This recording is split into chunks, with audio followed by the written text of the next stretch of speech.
Hello and welcome back to the WoT Pro League Matchday 8. We are into Season 3 now, and we've got two of our best teams. We've got number 2 against number 4, Virtus.pro against Team DeNova. Actually being picked up with the Team DeNova this season and a bit of last season as well. Actually, our 4th place finishers in Season 2 finals at Gamescom against our 1st place finishers. Winning against Evil Panda Squad by quite some margin. So we're up for an interesting game. I think these two are pretty capable of winning. Obviously, Team DeNova have started to get into their stride now. I always said, into Season 3, this is one of the teams that's really going to start to pick it up, and they have. Undoubtedly started to get themselves some win under their belt. So 5 wins and 1 loss, pretty decent, and we can just jump straight over onto that season ranking so far. Just have a quick look at that one. So you can see Team DeNova's right at the top. DeNova's next, but the two teams actually it's 2 and 3, not 2 and 4. So Virtus.pro 4 wins, 2 loss, not particularly great for that team. And DeNova 5 wins, 1 draw, and 1 loss, 24 rounds to 10. They already have the same amount of losses than the other 2 seasons together. Yeah, in the online phase. So. And we're not even a third into the season. Exactly. This is the last day, which says we're in the third, pretty much. So we're third of the way through. We're going towards that second third of the season. So the teams are now warmed up a little bit. We're going to the mid-season. They'll all get into their stride. They're all used to playing again. And I think that favours Virtus.pro a little bit more because they are that longevity team. They're always better as they go in. In the first season, actually lost against Spale 3-0. The first game. Yeah, first game of the season. So we're expecting some good ones. Yeah, but DeNova's one of these teams that have always been strong. They had problems in the first season. I'm not sure who to blame. If it was their former organization, if they had problems, I wouldn't say you can't say it was their fault, but just because maybe they didn't build up a synergy between the organization and the team itself, you never know. But I think since they've been playing under the flag of DeNova, they are starting to perform really strong again. And at the beginning of the year, they had a part where I would have said they're going to win every single tournament in Europe. That's how strong they were. After that, they dropped quite a lot, and now they are heading towards this stable, strong performance again. Yeah, and it's good to see because I think their strongest point was actually under the banner of Red Tide. I mean, it's not the same team, not the same players. They've got quite a lot of players from New Star, and obviously they got Rest in Peace from Virtus.pro as well. So going to Season 3. But generally a good team, so we're definitely in for some good games. My prediction, 3-2. Yours? Ooh, this is a tricky one again. A quick one. Just 3-2. off the top of your head. 3-2. Right, okay. But I can't say for who. No, yeah, I can't. I just said 3-2. I don't know to who. But yeah, we've got DeNova on the left. Obviously, we got Ronnie, the team leader of that team. YR, I guess he's the second in command. Phoenix is the shot caller. Actually, he's the one saying, okay, if we get into this engagement, go for that AMX 3090 first. Move around there. He's got that clarity. Bad news. Rest in Peace is one of their new players in this season, actually. And Nick Lemos coming back in again for Season 3 after skipping Season 2 as their pro T1 player. I mean, everyone knows who Nick Lemos is. And Virtus.pro, we've got an all-star lineup. Kusok is their team manager. Koritz, new team leader for Virtus.pro, did actually really well for their team. He got in the Russian league. He got a new starter to number 2 spot after Navi, and then going on here, they just crushed and got the 1st place in Season 2. So he's done well. He's doing well. He's doing pretty well. Yeah. And I can't wait till Artillery comes back from when Las Vegas gets into his stride. So yeah, those are 2 new teams. Well, not 2 new teams. Are 2 teams which we'll be seeing today. But we've got our predictions out of the way. So we want to know your predictions, of course. So we're going to see exactly where that's going. So Melly, any good stuff for us here? Obviously, you've given us some bonus codes so far. Anything else?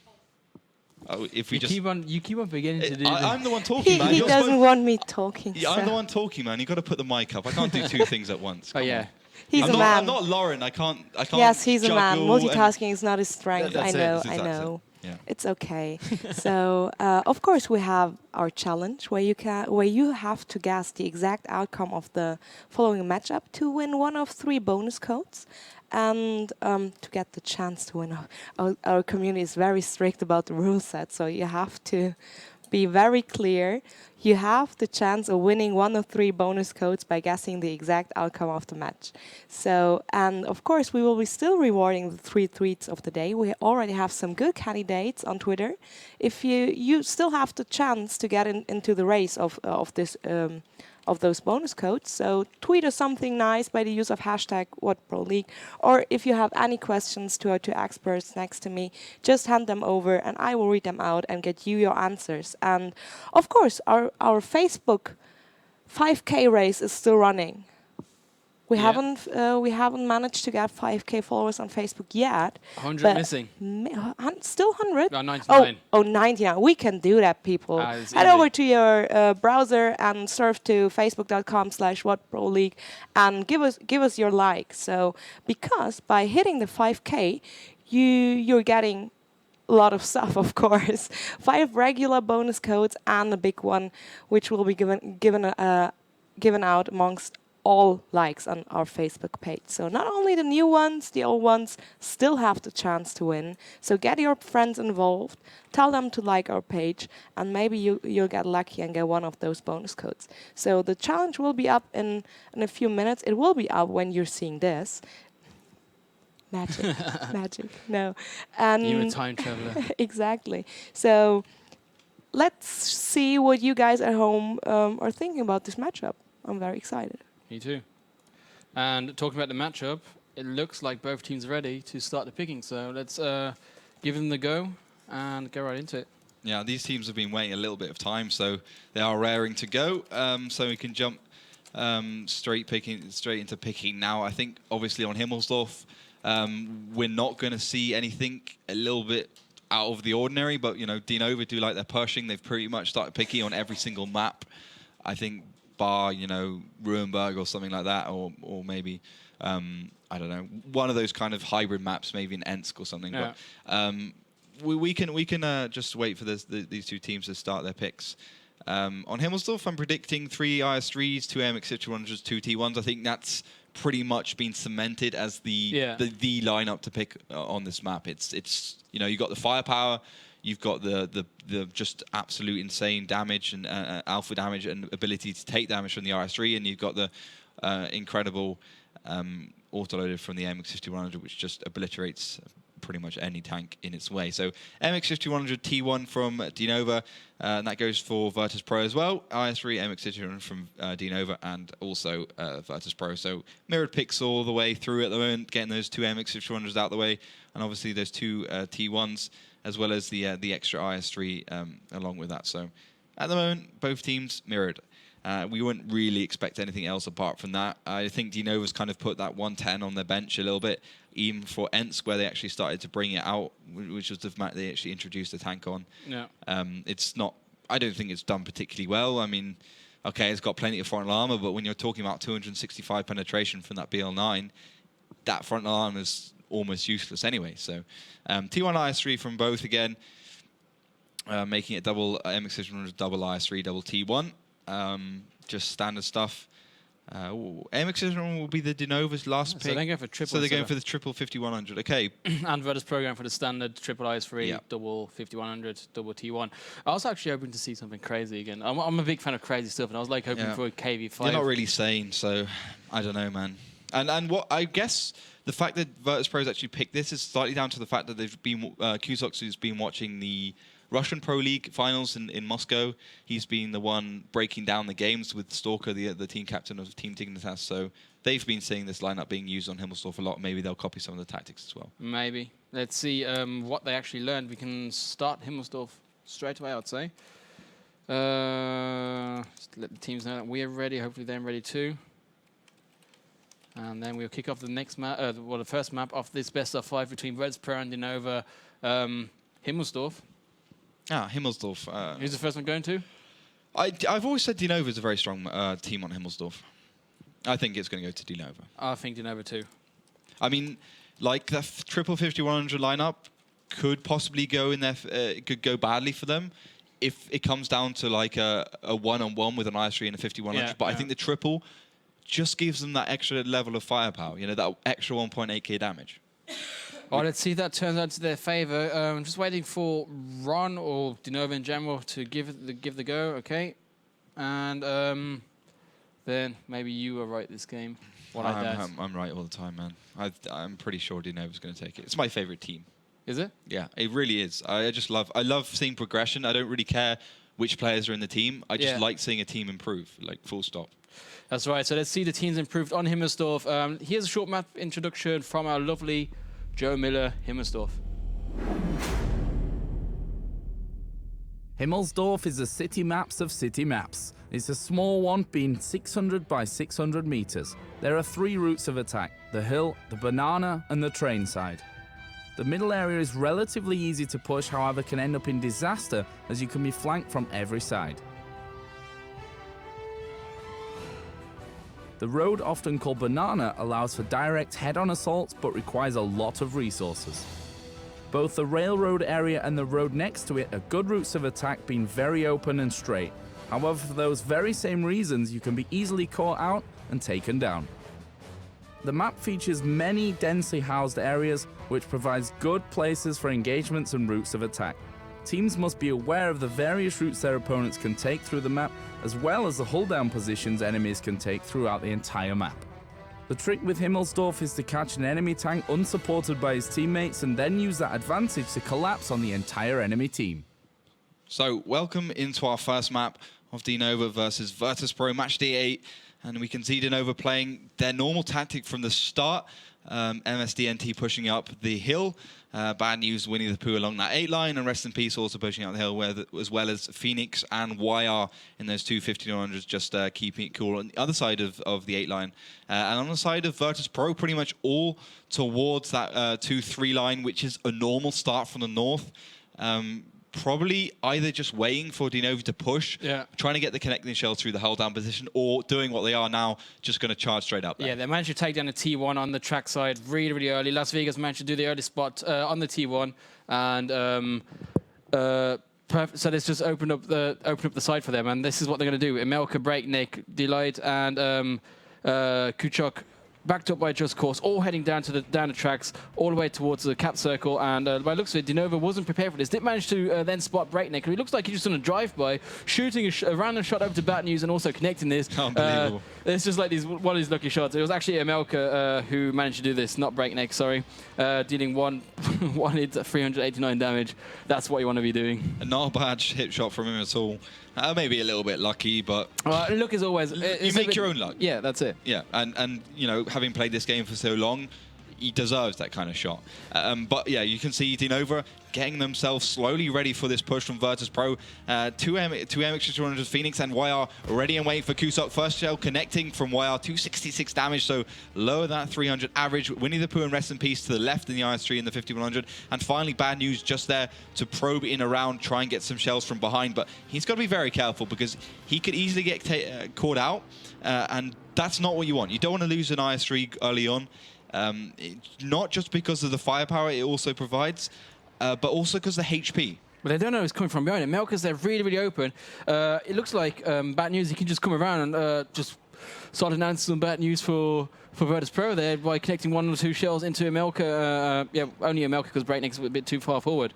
But he then did decide to not go for this. And he's waiting for Phoenix and YR who are coming up from behind now. Yeah, rather go for the safe route. It might even look like that Phoenix and YR will go down the road and then start coming from the other side. But no, it looks like all 3 want to go towards Imelka, maybe focus him down, track him, whacking all shells. Yeah. YR and Phoenix both are autoloaders, so this could be the move what they need. Imelka, but Imelka's just so time-lucky. He just drives forward randomly just before they come around the corner. Yeah, it's time lucky, but it's also Virtus.pro know that he's probably going to come around. That's why Melka was there, so they're going to start on the cap. 27 seconds left on that. And so Bad News, YR and Phoenix have to actually make this one work. Melka going down to 130 HP, but that's the thing. Bad News is going to have tracked in the open. He'll be the first damage. YR taking a couple of shots as well. I don't know why Virtus.pro are focusing on so many targets at the same time, but at the moment, 1 tier 8 tank down. DeNova in the clear, I think, but low damage roll coming out from Phoenix, but finally taking down Delight in the AMX 100. And here comes Rest in Peace. opportunities to put the rest of Virtus.pro to peace. His old former team getting completely obliterated by him. And this looks like DeNova are going to come into the clear. Finally, Winnie the Pooh coming around. He's on 109 HP, but you'll probably take down Karitz before Kusok can finally deal the last blow. And, well, 4 tier 8 tanks left, only 1 of Kusok. DeNova have it. Oh, that was an absolute really nice move from DeNova there. Coming around behind, catching Kuchok out of position and just ripping him apart in like 2 or 3 seconds, instantly dead. Then focus fire onto the big tanks. And what's really nice as well from the IS-3, I actually can't see who it was. It was Winnie the Pooh. He just ignored Kuchok, went all the way around and took down the 2 T1s, the annoying tanks who had all of the cap points onto them, killed them straight away, took 1 or 2 shells damage from Kuchok, but no big deal. And then later the team can deal with him, and that's exactly what they've done. So really nice move from DeNova there. And what's great about that is the fact that DeNova obviously had practice and trained that against that strategy before. It's like the common strategy from the north if you want to try and cap. You know, put those tanks behind, have the T1s protected by the rest of your tanks, and hope for the best. But DeNova had the 2 tanks behind, rest in peace, and bad news, ready to flank around when they do go for the cap. And then they had those 3 tanks to deal with the 1 tank, Emelka, who was protecting the cap. And once he went down, which was in like a few seconds because they had the extra 5100, it was already over. It was just like really nice, really smart how they managed to perfectly push YR and who was it? Phoenix, I think it was, in the 5100. Managed to push them in perfect timing that they won't get spotted by the tanks who are capping. So they just push by, and the moment they were behind the buildings, that's when Virtus.pro decided to push to do the capping. If they would have capped first, that push wouldn't have been possible then, because they would have spotted the tanks coming on the other side. There would be no way to flank Emelka in his IS-3 and take him down that easily. So the timing and the thinking behind this whole tactic or the whole strategy was really nice and really smart, executed by DeNova. Yeah, but we can jump into our next map, which will be Ruinberg, that hybrid city map.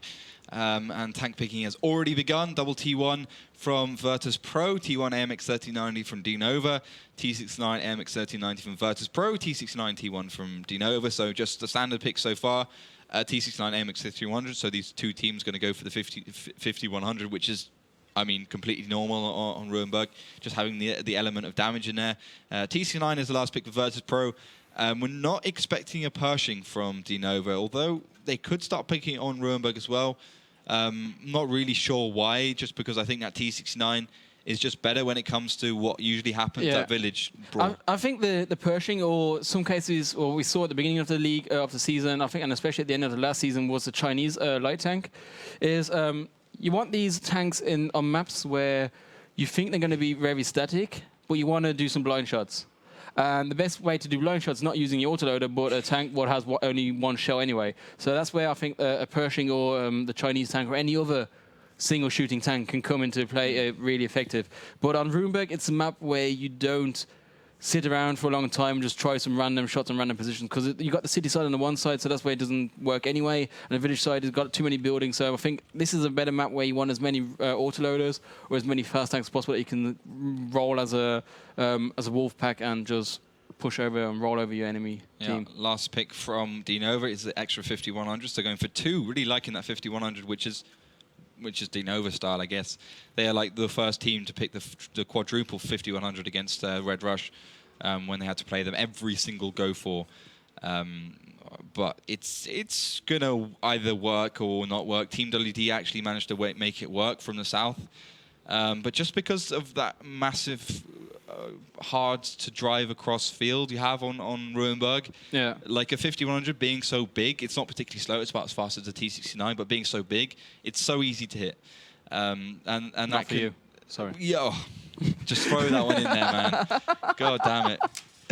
Oh, I play artillery, man. I can hit that stuff. No, but I understand where it's going then. Like, if you compare the 5100 to a 3090, the low profile of the tank, and since it's also slopey as well, because the road goes up, it's kind of on the top of a hill, it's really hard to drop a shell above the top of the hill, while the 5100 is always peaking up above. So, but at the end of the day, it's still double 5100 and way more HP. And maybe this is also an indication for a city push, that they actually don't want to go over the open side and try to push hard and fast through the city side. Yeah, we'll have to wait and see. But we can just jump onto a quick map video of how exactly Ruinberg could be played.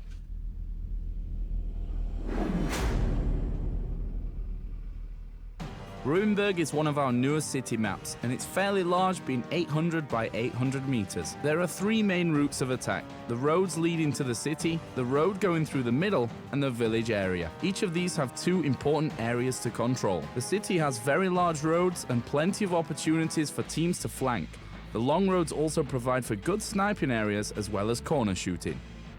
Teams often push through the village area, and once controlled, the team can move on to the enemy's base. You should pick heavy tanks with high alpha damage for corner sniping, as well as a faster tank for the middle spot. And we are back into Ruinberg here in our match day number 8. Number 8, and Virtus.pro against DeNova. 1-0 for DeNova so far. They managed to take Himmelsdorf, a city map. This map again is, let's say 60% city, because the village has quite a lot of buildings as well. So it could also again go into favor for DeNova. I don't know. I think DeNova is just a special team on Himmelsdorf. They've got like a 90% win ratio on it. I think it's just their map, full stop. And with this kind of split push they've done, they've put 2 MX-6100s here, and the rest of the tanks just going into the city. They could get themselves caught out pretty quickly. Virtus.pro done the normal thing, although they got most of their tanks focused up towards the center. If we could just quickly pop onto Virtus.pro's side. They got most of their tanks up towards that Moon Road, hoping not to get caught out from the side by the 5100, which is a smart move, knowing now they're not gonna that's not going to happen. They're going to push up to the village again, while the rest of the tanks spin up to the A0 line. But I really like the positioning of DeNova here, because you can see they got 2 tanks in the village, in the city, right next to the fountain, maybe to stop any pushes coming from Virtus.pro. But that's part 2 in the middle, 2 in the base. But the 2 in the base are pretty safe, because the T1's a bit further forward. So he's going to spot something before they're going to be caught out of position, and then they'll buy them enough time to retreat with the other tanks, and then hold the position and hold any kind of push towards the cap circle. And a similar move also done by Virtus.pro in their base, just that they don't have the T1 in advance to spot the tanks early enough before getting spotted themselves.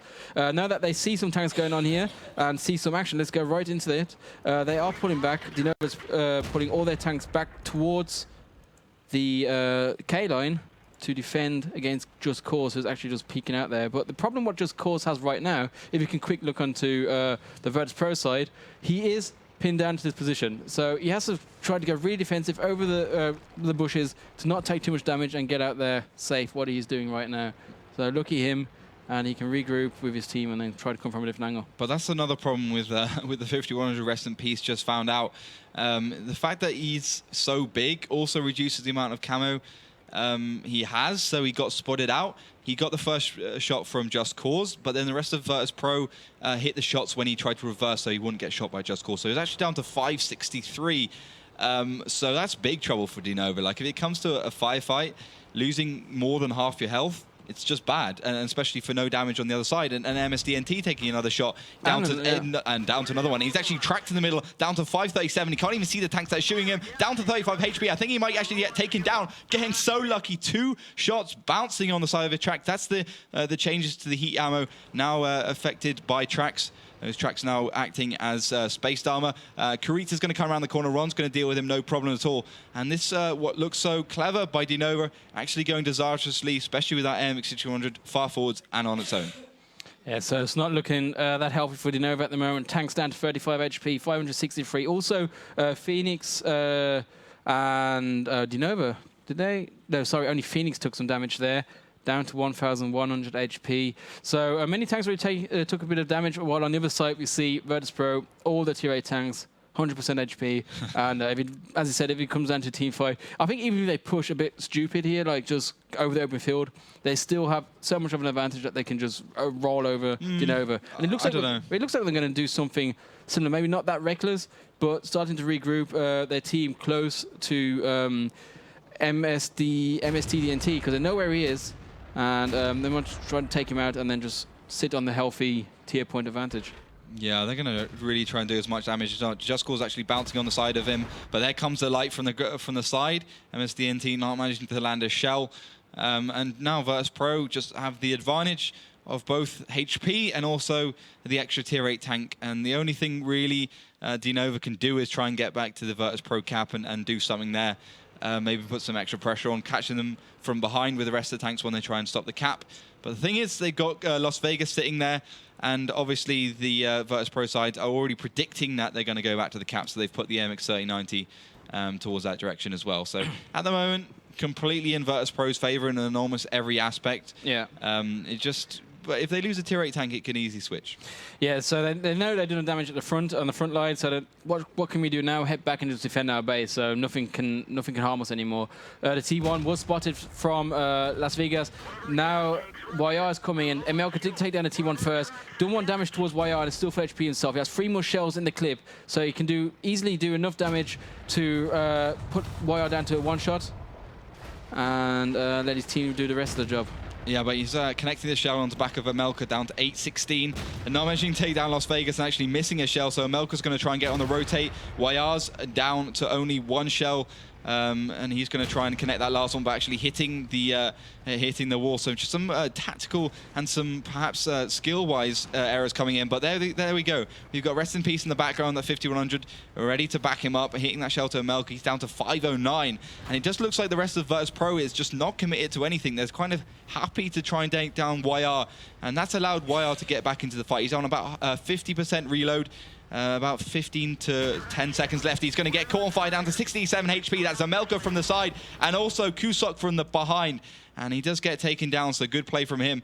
And it just leaves bad news to try and get bring some clarity, bring some structure to DeNova's play, which I don't think we're going to see because now Virtus.pro 2 tier 8 tanks in the good, and the whole of Virtus.pro just pretty much 100% apart from Amelka. Yeah, Amelka did take a bit of damage. His guns down as well, but having 2 tier 8 tanks advantage, and also Rest in Peace down to 563. It's not looking too good for DeNova right now. Yeah, Amelka getting connected another shell. He's down to 301. Bad News down to 871, and Kusok just looks like he's buying at the bit to try and get around. But I just think Bad News is going to be in some serious trouble. He gets connected a couple more. Finally, Delight taking him down with a delightful shot. Excuse the pun. I've used that one before. My bad. But I couldn't help it. Rest in Peace. Also in the back. But he's got to be careful just because Phoenix is not going to get the spots out. And at this range, Rest in Peace is not going to spot himself. So 2 against 4. I don't think they stand a chance. And now Phoenix is going to try his luck against Kuchok. Kuchok has a really nice position, though. He has a dead tanks in front of him. Did manage to snipe 1 or 2 shells onto Phoenix. Also at the background, another shell connected. Phoenix now down to 581. Still looking better than Rest in Peace, who's down to 563. But at the end of the day, both tanks are pretty much 2 to 3 shot there, depending on the damage output. Yeah, Amelka, pretty much the lowest HP for Virtus.pro. Maybe Delight takes that biscuit, actually.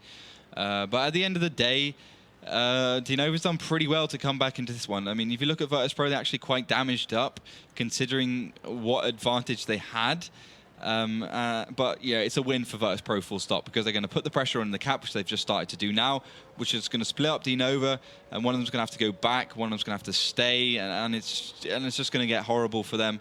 Any one-on-one fight, they're just going to lose. Exactly, and the only real way they could get back into this one if Rest in Peace catches a tank unawares and manages to take him down, and that will bring it, 2 to 3, 2 to 4 actually. So they will obviously Virtus.pro will have 5 of their tier 8 tanks left, and only 2 against DeNova. So not looking too good. 1 minute and 5 seconds left on the clock, but he's actually going to stop capping, knowing that Rest in Peace or one of the 2 DeNova guys is going to probably try and get back. And that's done a good job, because they split up now. One's in the middle, one's at the base. And at the end of the day, regardless of the fact that Just Cause is still 100% HP, Rest in Peace has the superior damage. 300 damage per shot. He's got a more accurate gun, a little bit more armor, and generally just, it's an AMX 3090 killer, the 5100. But talking about armor, do you really think that comes into play? Like, does he have 2 post-stamps instead of 1 post-stamp as armor? We saw at the beginning, actually, I believe MSDNT bounced a shot from one of the, I think it was Delight, actually, in this 5100. So at certain angles, it does have a little bit of an effect. Obviously, with gold shells, perhaps not as much. But I think that's a good thing, just because armor is like the most random part of this game, in my opinion. because like the angle and that's not random, but that's the way you position your tank. Doesn't that come down to skill? Yeah, but sometimes it does, I guess. Phoenix trying to land a couple more. Amelka will manage to land his one just because he's probably behind one of the stone walls, which is absolutely perfect position to be in that T69. It's why you take it on Ruhenberg. And rest in peace, also there in the background. 40 seconds left at the moment. Virtus.pro have, well, 32 points more than DeNova, so if it goes down to 0, they're going to take the win anyway because of the tier 8 point rule. So they're going to win pretty much regardless, although I think they're going to try and finish this one off and catch Phoenix as he drives through the middle with their MX 1390. Kusok is indeed, he managed to miss his first shell, but the second one will land. 266, 78 HP left onto Phoenix. Kusok taking him down in that T69. Good shot. And now Breakneck is charging towards Rest in Peace. 1,350 HP against 313. Saying that, Rest in Peace already took 1 damage, and there comes Breakneck doing the final shell onto Rest in Peace, and evening things up here, 1-1 between both teams. Yeah, I mean, I did think Ruhenberg is probably more Virtus.pro's map, but then again, DeNova had an idea, and the idea just simply didn't work. Like within the first 1.5 minutes, we already saw that it just doesn't work because Virtus.pro, once they had the village, they could go forwards, spot out through the bushes they had along that village line. They found the big, huge MX-5100 by Just Cause. Just Cause got the shot on. He Rest in Peace MSTNT couldn't revert, couldn't go forwards, couldn't get the shots on, so he had to reverse, and that's where the rest of Virtus.pro came in. It happened exactly that what you predicted before the game, or what you mentioned before the game. The 5100 is too big, despite the speed what it has. As soon as it's caught out of position, the shell's just going to rain into him and just take him apart. And that's what happened. First of all, with Rest in Peace, he didn't manage to back off, but the damage was done. Yeah. And then when MST DNT. He should have been an MX 1390 in my opinion. I didn't see the point of that extra 5100. But then again, DeNova are known for their strange picks. Yeah. Like they've picked also, a lot of strange lineups. In that position, even if it, as a 1390, if a track shot lands, pretty much any tank is going to be. Yeah, but you would have had the better camo value. You probably wouldn't have been. True. spotted. Yeah. True. Sorry. Yeah, but we're going to be moving to Prokhorovka, our third map, 1 map apiece to these two teams. Himmeldorf going to DeNova, and now Ruhenberg going to Virtus.pro. So all even Stevens, sitting next to Steven. I guess it's not really appropriate to say that anymore. Oh, you can. God damn it. You can. All right. I like everything what includes my name. All right, fair enough. So, yeah, tank picking has started, so we could just jump into that quickly. We got the T1 AMX 1390 for DeNova, and that's going to be replied by the same from Virtus.pro. MX 1390 from DeNova, and that's going to be the same for Virtus.pro. So mirrored picks thus far. Pershing MX 1390 for DeNova as well. So strangely enough, they're going to be picking the most unusual tank to start us off with. Like usually see that as a last tank pick because it leaves it. It's something ordinary. Like you always expect a 1390 or a 5100, a T69. Yeah, and it doesn't allow you to get countered either. Yeah, but yeah, it depends on the map what you're playing. You always expect the certain like 2 tanks always. Or if you include the T1s as well. So giving away your Pershing so early, you're already giving away like one of the, I won't say it's completely strange, but one of the picks not picked all the time. But this is strange. DeNova just picking a second Pershing. So like we've always said, the reason why these teams pick a Pershing is because it's good at everything, and it really counters. It really counters the MX 1390 because it have an autoloader. And obviously, it can do the blind shots without having to worry about that autoloader. But with 2 of them, is that really necessary? Is it better than having the extra T69? I don't know. I guess we'll have to wait and see. This is unprecedented. We haven't seen this before from these 2 teams. But Virtus.pro picking the standard lineups, the triple MX 1390, double T1, T69, just waiting that last pick from Breakneck. Which I guess could be a Pershing as well, or 416, but I'm pretty sure that it's just going to be a T69. What can DeNova do with these 2 Pershings now? What do you think? What's their plan going to be? Well, if you look at the strengths of the Pershing, it's got good turret armor. It can bounce a lot, especially against heat ammo, or absorb a lot of shells at least. It's decent, great penetration, 268, but that doesn't really make it any difference. Accuracy is fantastic, aiming down time is fantastic. It's basically a good all-round tank, pretty much. It plays a lot like the T69, but without an autoloader, of course. So I guess the only thing they can really do is just go for the sniping shots and just make sure that it's tallied up with another AMX 1390. So you have the autoloader plus the normal tank loader, kind of pairing each other up a little and kind of adding a little bit to the team play. So last pick from Breakneck from Virtus.pro, picking the T69. So triple AMX 3090, double T69, double T1 for Virtus.pro, triple AMX 3090, double Pershing, double T1 from DeNova. Okay, so next map coming up, it will be Steps with a weird, Prokhorovka with a weird pick from DeNova and the standard lineup from Virtus.pro. And before we start the game, let's check out what Prokhorovka has. Prokhorovka, a large map at 1,000 by 1,000 meters which allows teams to stretch their legs and artillery to test their skills. There are 3 primary routes of attack: over the left tree road, the middle area and towards the town. The tree road is very open and flat but has a very large number of bushes and trees that provide good cover if you're not shooting. The middle area is where the initial engagements happen as teams gather as much information as they possibly can. Both teams are fairly symmetrical and only offer small hills and brushes as cover. The middle area is where the initial engagements happen as teams gather as much information as they possibly can. The railroad that splits the map has a large number of bushes running alongside it that provides good cover and the occasional route of attack in the village and hill area. Teams should look towards taking fast tanks and artillery as they complement each other on this expansive map. And back into Prokhorovka here. Straight away, we don't see a weird push from any team. Then going more for the standard things, one team to the one side and the other team to the other side. Yeah, but this is Odin Morse's tactic. DeNova don't really usually do this. They usually go towards the village, or at least up the middle from the south. But they decided to do what Odin Morse does and go straight towards the forest road, which hopefully they have a good tactic for, and I guess supplements that Pershing's accuracy and just general DPM if it does sit along the kind of defilade, the hill, so it can get its hull down position. But, you know, Virtus.pro have everything at this point. You know, they have the village, so they have the cover. And I guess it gives them, you know, a route of attack. So if you're attacking from a place that's got cover, at least you have cover. Well, DeNova don't have any cover, so they have to attack from that under those circumstances. But DeNova on the back foot for sure. I mean, the closest they came against Virtus.pro was 3-2 at Gamescom in the playoffs in the first game. So and the other match day is 3-0, 3-2. So definitely DeNova on the back foot, and having lost the previous match from Ruhenberg, now the momentum's in the favour of Virtus.pro. Although with these teams of this caliber, I don't know if that makes such a difference. But you could see the kind of squidginess of the Pershing's turret coming into effect. Then it just absorbed that shell from the heat ammo. So very, very, very good tank, I think, from that position. Good to see that these teams are thinking about those kind of things. And I think so far, DeNova have it. I'm liking the way they have this because cementing that now, breaknecks down to 1-1 over 1. Yeah, first shell. On the other side, we see Virtus.pro here. They have a really nice fortified position. They have one tank up the hill as well on FG9. Did now push him down, getting ready for maybe some kind of push. Karitz did go over the tracks. Is now in a bush on the right next to the cap circle, maybe ready to go into the cap circle. But DeNova's also prepared for this. And up north, we see another small cheesy push from DeNova, facing an AMX 1390 though, so it won't go. Well, it's YR against Kuchok there. 2 1390s, one on each side, just ready to take on a fight here. But YR thinks, no, it's not such a smart move. Let's go back.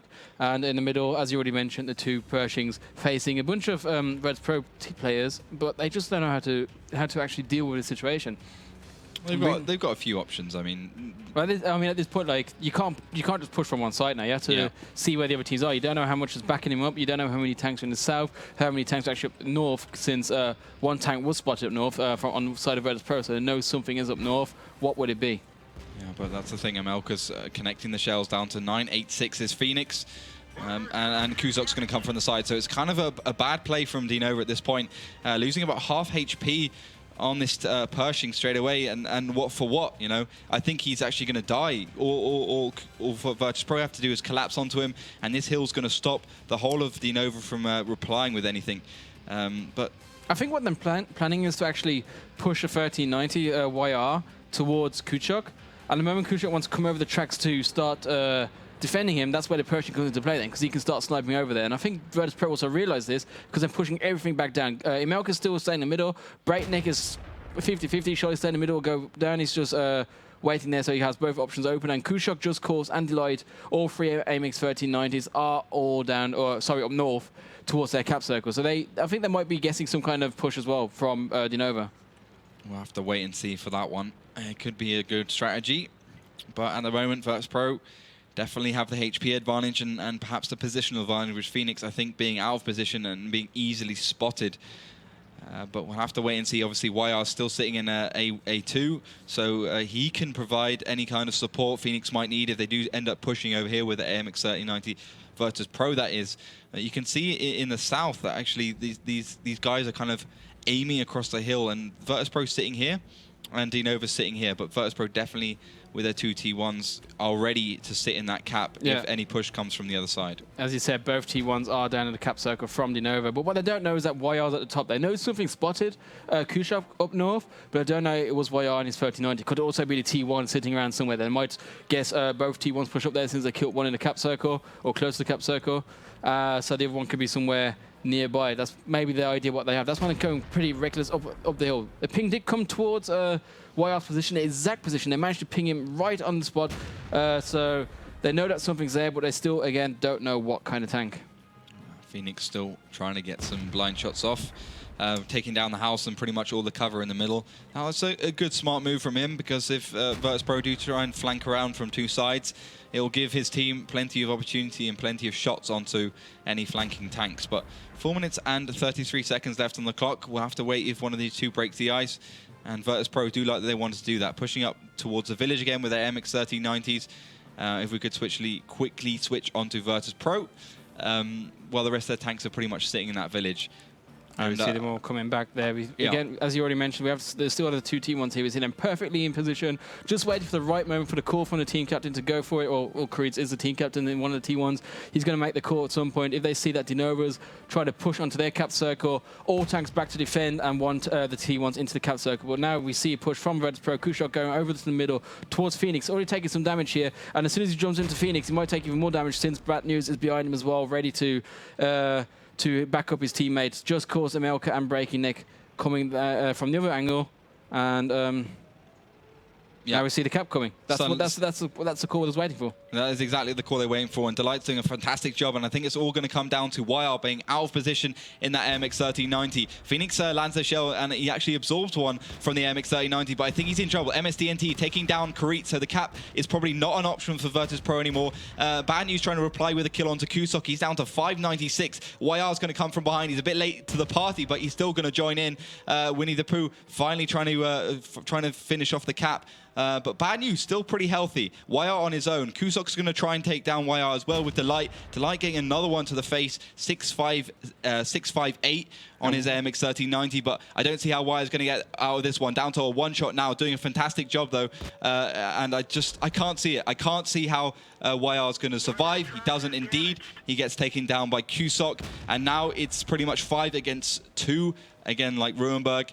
And I don't see a way out of this for DeNova. Now, YR was actually missing too many shells there. He had, I think, 2 or 3 shells actually went past the enemy. He could have done way more damage. On the other side, Bad News was too far to position, and the cap circle in the back. See Winnie Pooh and MSTDNT had to go back to defend the base. So really nice, smart move from Virtus.pro. Waited for the correct timing, for the perfect timing, and that's what they've done.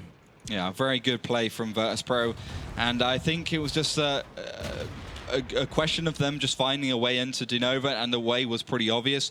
Push onto low HP tank, which was Phoenix. It wasn't low, but it was on about 50% HP. And at the end of the day, that was the correct option. They saw it, they moved on it, and the fact that DeNova was so spread out throughout the map, they couldn't react to it. YR took too long to get into the fight. We had MSDNT in the middle, Bad News in his Pershing, and when it came down to just Virtus.pro pushing in with all their tanks, they didn't stand a chance. We can also see the damage output. TDNT, he wasn't in the fight there. He only done 305 damage. Killing one tank was what was the T1. So if you reduce the T1 damage, he was under 200 HP damage from an AMX 3090. Really, really bad. That should never happen. Other side, we have YR, who even came from the back position. He came from a flanking position and still only connected, I think it was 2 shells. 406 HP, 2 shells only connected, doing damage. Yep. Also not really convincing. Rest in peace. The other 3090, only 663 HP. So the only 2 tanks really doing damage were the Pershings. And this is the thing what you don't want to happen. You want the Pershings to be the backup tanks while the 3090s are in there doing all the damage. Yeah, I agree. It's exactly what you want. And I think why YR was over to that position, I have no idea. I think he's the one who should have gone into the middle with the AMX 3090, and instead of trying to get shots out, which you're never really going to do that much damage because, well, Virtus.pro had the cover. They had the train tracks and the houses. I think you should put an AMX 3090 in there just to scout, see what you can pick up. He'll keep the pressure onto Virtus.pro from that side, and just keep the pushing back to do those sniping shots. He also has like the lower profile and the better camera value. So exactly, and he can get out. If he just get put under pressure like Phoenix was, he can just drive out there. Because what we saw was that Phoenix was keep on being spotted. So in the case of YR in his 3090, he would have been spotted maybe once. Could have done some spots without being spotted himself. And if he would have felt uncomfortable that some push is coming pretty soon, then just turn around, go over the hill, maybe take 1 or 2 shells damage. Yeah. But this is what Phoenix took to get there, while YR would have got there without taking damage. And then at the end of the day, you have the same situation, but the tank is safe. So as I said, YR probably would have been the better tank or better player to be there than Phoenix. Completely agree. But that was Prokhorovka, now 2-1 to Virtus.pro winning Ruinberg, and now Prokhorovka, obviously Himmelsdorf went to DeNova. We'll be moving on to our fourth map even, which will be Steps, and tank picking has begun, so we can jump straight into that. So T1 AMX 3090 for Virtus.pro, and that's going to be replied by the same from DeNova. T69 T1 from Virtus.pro, and that's the same for DeNova. So back and forth with the similar picks, although Virtus.pro picking that T69 and the AMX 3090. So, well, DeNova picking the double AMX 3090. So the extra tier 8 medium American tank coming out from that team. While obviously DeNova going for the double French tier 8 light tank. Virtus.pro picking the T32. I would have said that's unusual if I hadn't watched any of the other games on the other leagues. You know, Na'Vi started to use it against Mouse Sports. They actually used 2 against Mouse Sports on Steps. Didn't go well at all. They got really obliterated, but that's because Mouse Sports they have that ability just to be everywhere and nowhere at the same time, and that's just a counter to the T32. Last pick from DeNova is going to be the Pershing. So those American tanks really starting to creep their way into the league again. You know, the T32, the Pershing, we got the T1, and that's just down to the fact that they're just fantastic. We're looking at these two picks, the Pershing against the 32, especially the 2 last picks. What tank do you think is the better choice in this map? Because I personally think the Pershing is a better choice since the map is so big, but you also have the weird terrain that the Pershing can actually move better on this terrain. While the other side, the T32 is probably going to be more static, or can only commit to one side. Once it's committed to that, it's going to be tricky. Yeah, but the thing is, the T32, it'll only be able to commit to one side, but it's going to be the boss of that side. Because there's nothing you're going to be able to do against it. Even if it has its turret turn, you're still not going to penetrate it most of the time. Well, then you can go to the other side. Yeah, I know. And then the tank is there on his own, basically. Until he gets to the fight from the other side, he can't move too much. You know, Yeah, I mean, it hasn't worked so far, but I think it has good potential, especially because obviously you're not going to be able to damage it with a hold down position. And then if a team decides to push it, it's going to have loads of HP. It does decent damage with a 10-second reload. The T5040 gun is pretty good at close ranges, not so good far away. I think it's got like 0.42 accuracy or something, it was 0.35 at the beginning, but T32's been kind of dropped down a little bit. It was a bit overpowered at one point, especially with the 30% extra HP armor it had because of a bug as well. That was fantastic. I remember I used to be able to solo VK45s. It was amazing. So T32 was back then also one of my favorite tanks. I never had it, and then as soon as the people started taking it in esports, I was like, well, let's go for it as well. Yep. And it just performed really, really good. So that was it from the tank picking. I'm really looking forward to see what the T32 will do on this map. But before we kick it off, let's check out the map. Steps is the other open map in the map pool, being 1,000 by 1,000, having no urban areas. There are 3 primary routes of attack: the trench, the rocky area to the left, and the middle road. The road offers direct routes to the enemy's base, but despite having a staggering amount of cover along the way, you are vulnerable to attack from all sides. The trench area provides for great engagements as it's only a few hills and rocks to cover the teams. Most of the engagements occur around this rock, the winner of which gains a crucial foothold on the map. The rocky left area provides the most cover for attacking and defending teams. It's essential that you pick tanks that can traverse from one side of the map to the other rapidly. They also must be able to get to the various key locations as quickly as possible. That is the key to victory. So, welcome back into our fourth map. It will be Steps. DeNova pushing towards the trench side. It is their normal tactic on this map, and I think they're going to go for a quick on because YR's gone left. He's on his own, but if he gets the flank around, he could do some serious damage. On the side of Virtus.pro, we've got them pretty much over towards the trench side, which we predicted would be where they go because of that T32 and its ability to have such hull down potential. But Rest in Peace found himself in a big amount of jumping down to 383, and he actually got tracked, which I don't think he expected. And he will get taken out by Just Cause from the side. He's only taken one shell, he's down to 874, and that's just poor decision-making from DeNova, poor decision-making from Rest in Peace, and it looks like DeNova already giving up the chase. Also a kill from Las Vegas, taking down Winnie the Pooh in that T1. YR's down to 922, but you can see how much damage the whole of DeNova has taken, and not that much damage replied onto Virtus.pro. No, even MSTND, who wanted to help his mate, who was caught out of position, also took some damage without returning much himself, and now Kushok, Melka, and Delight are pushing towards him. They know he's on his own. 3 against 1, he won't last long. Just do one shell damage, but the other tanks will manage to clip him down. 120 HP left, and there comes a final shot from Kushok. So 4 against 1, no chance. Breakneck keeping the back clear from him. Phoenix, Bad News, and YR now want to do the same against Breakneck, but it won't be in time. Delight and Just Cause are in close range and will manage to back him up. Yeah, YR is down to 628, but Breakneck's getting an absolute pounding, but that doesn't really matter. He's still on a half HP, like 70% HP of an AMX 3090, and now Virtus.pro coming swinging around from the side. YR gets tracked and blown away completely. Bad News in the background, the only one left for DeNova, and it looks like DeNova on the back foot completely. I don't think they're going to be able to come back. This one, Bad News just charging in and suiciding. Another wing for Virtus.pro, bringing it 3-1 and the series. That's where the T32 came into play there. He managed to tank so much damage. He had the HP advantage, 1.5k, could take way more shots. One shell hit the tracks, one shell hit the turret. So being a real heavy tank, so we sometimes have the 5100, but that's not, in my opinion, not a real heavy tank. The real heavy tank is a tank with armor, with a lot of HP, and that's the T32 or the IS-3, and the T32 done an awesome job there. So even survived against 3 tanks before. It stopped the flank pretty much. Like they went forwards with their main firepower, and then when they tried to reply with a flank, DeNova tried to reply with a flank, they encountered the T32 and they were just stopped. They tried to do the same. Like quicksand. They tried to do the same what Virtus.pro had done against their tank. Yeah. Just that their tank was a squishy French tank, while they bumped into a pretty tough American T32. Yeah, and to be honest, they had already lost it when they lost Rest in Peace. Like, I don't know what he was doing pushing so far forward then. I think just maybe a little, he thought Virtus.pro wouldn't get good spawns and he would be able to get there quickly. But I'm not sure if that's really necessary. Kind of looks like he gave it up. The spawn sites are on the left-hand side of the map.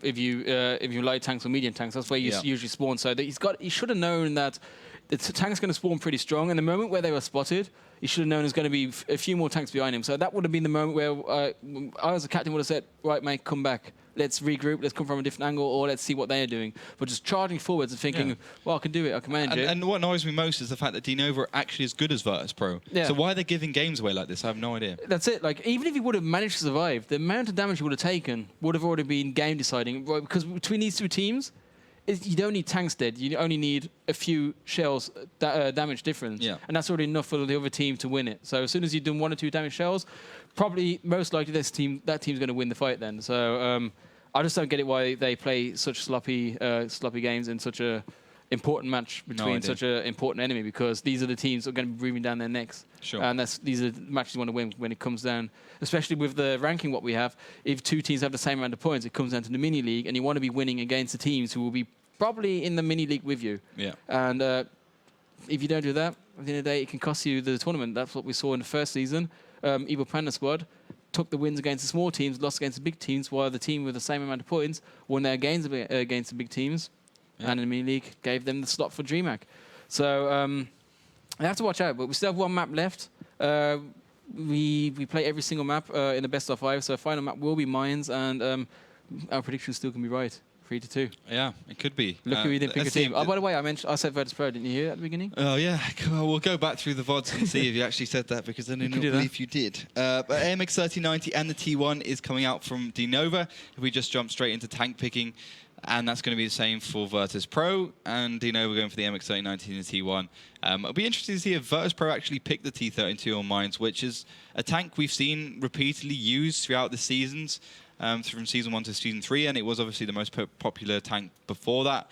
And if they use it on steps, then I guess they could use it on Mines as well, but we'll have to wait and see. MX-3090 T1 from DeNova, MX-3090 T1 from Virtus.pro as well. So back and forth with the same tanks.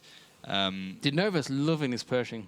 Yeah, they do. They are loving it. It's fair enough. It's a good tank. There's no way not to love it. But they picked that as well as the T69.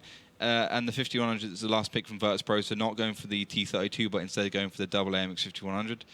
And also, Winnie the Pooh left the game randomly, so he's going to have to get back in here. But yeah, waiting for the last pick from DeNova. I think going to be another AMX 1390, or could go for the 5100 as well, since Virtus.pro's taking 2, but they're going to go for the MX 1390, the French Tier 8 light tank. So, no, not too bad of a lineup from these two. What's your prediction? I think DeNova are going to come back for a 3-2. Though. Well, we have to. Yeah, that's why I'm going for it. We both predicted 3-2, so they got to win this map. They can't let us down here. The final pick from Virtus.pro is a T32. So yeah, they are going to go for it. Fair enough, again, we have the Pershing against T32. In the last game, the T32 actually worked into favor from Virtus.pro. And I think, especially on Mines, it can work again. You got a nice hill position that, like, let me just have a look. Virtus.pro starting north, so they can stick around the north hill. Hard to describe. The sand route what goes towards the island, just above that. That's where they can start sniping towards the middle. You want to have a really nice hold down position there, so you can do some damage without taking much yourself. Just overall, the map has many positions to offer for a T32 to play really nice. I think the main position it will be towards is just here along the bottom. That's why I prefer the T32 on the other side, because you can actually push all the way up to the middle and shoot between these two rocks. Yeah. And has a nice hold down position there. That's where the T32 would be awesome for the south position. Up north, you just got many slopes and you can also rocks. get jumped down from the top. Like if you have a Pershing or a T69 up there, you can shoot down and just take out a T32 in its most weakest position behind. Yeah. But yeah, that concludes tank picking. DeNova ready, and also Virtus.pro. I'm just going to go quickly through the tanks. It's a triple MX 3090, the Pershing, the T69, the T1 for DeNova, the double MX 5100, the double MX 3090, the T32, and the double T1 for Virtus.pro. And obviously Winnie the Pooh is going to join DeNova with the actual T1. But yeah, I think these two teams are ready at the moment. Obviously Virtus.pro 3-1 against DeNova. DeNova only winning on Himmelsdorf. And Steps and Ruhenberg and Prokhorovka going to Virtus.pro. We'll see if they can repeat that on Mines and take it 4-1. So yeah, 15 seconds on the countdown. So we're going to jump into a quick video on Mines.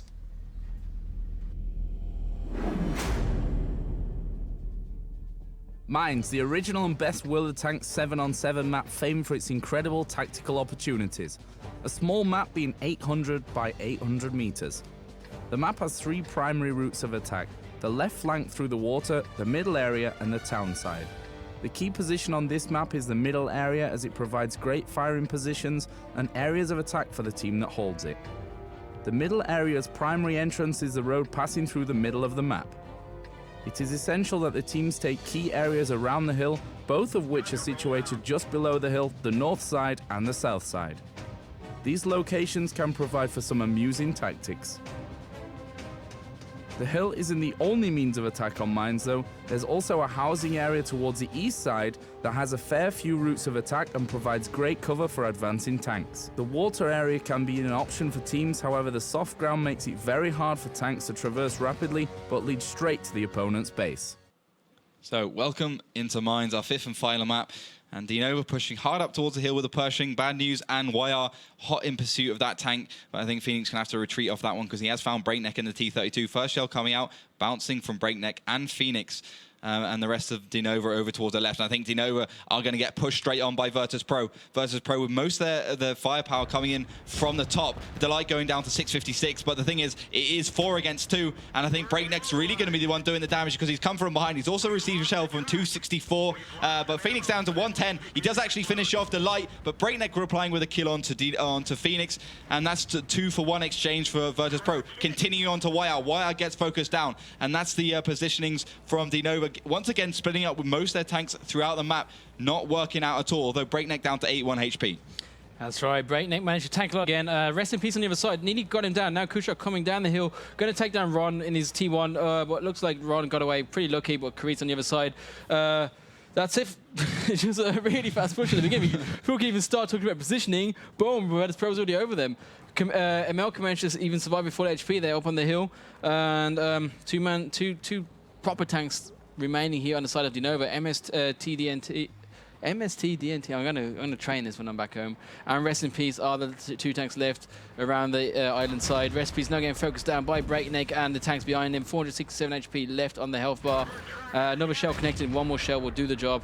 And then, actually, down to 2 shell. HP. Yeah. Oh, it's close enough. Very lucky for Just Cause. Well, very unlucky for Just Cause to not land that last shell, but Just Cause also in trouble from MSDNT. The GGs are coming out from Virtus.pro and DeNova, and I believe it's going to be a 4-1 victory for Virtus.pro and MSDNT Amarax, every single one of them. If he does that, I don't know what I'm going to do. I don't know. I'm going to do something crazy.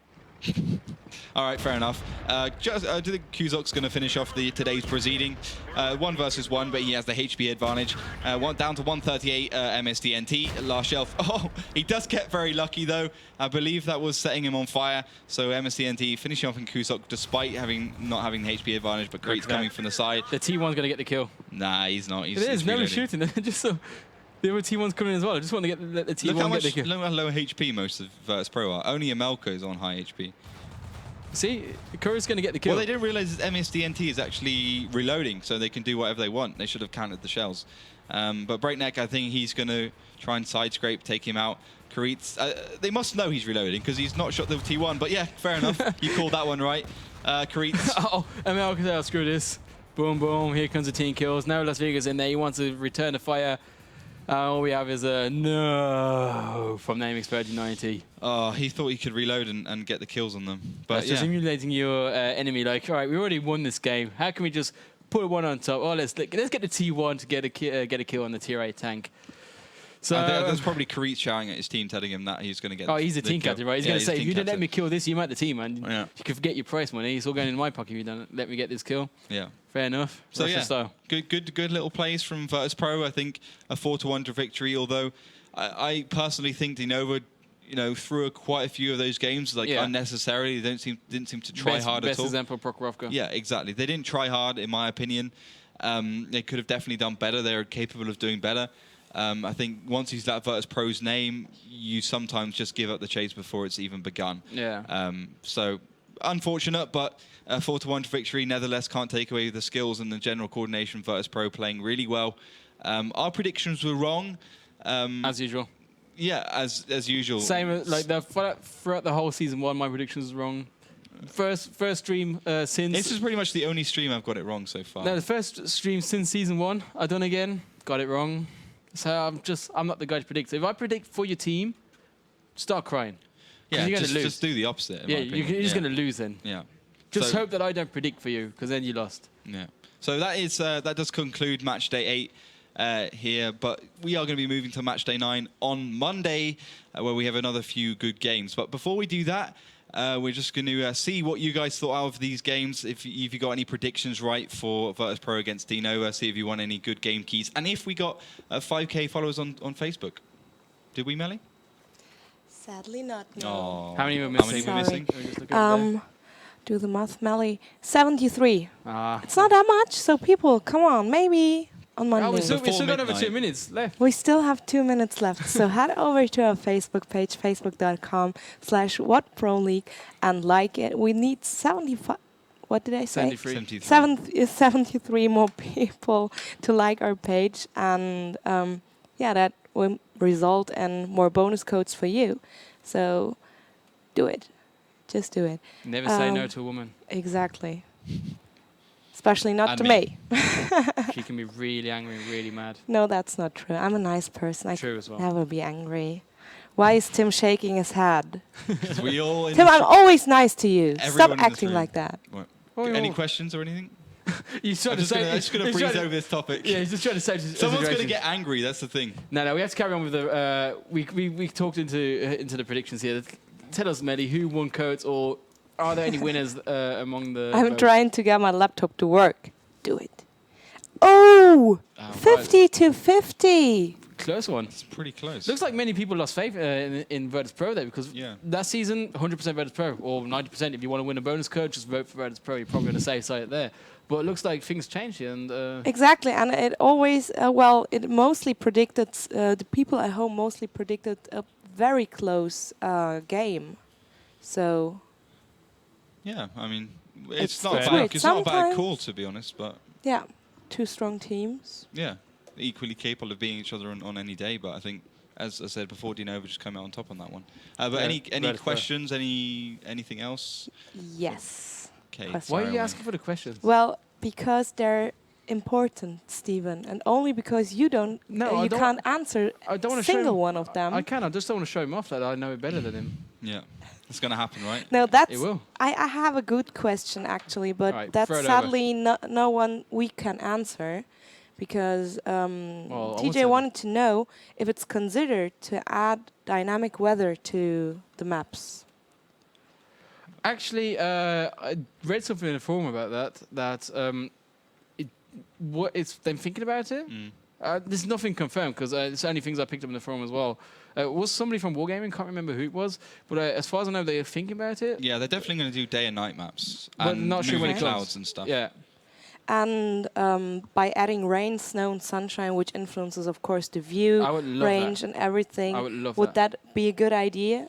For me personally, that would. And of the competitive view of the game. I think if you would have it in esports, I think you would rather stick. You probably for could disable it. Yeah. I would hope that you would have an option to disable it, because I think in esports you want as less random factors as possible. Yeah. And if weather comes into play and it randomly affects shells that they might fly further or might not fly as far, then it will be a bad thing. If it's always constant differences in the in between the map and the weather, so like it's snow, your tank's going to be slower.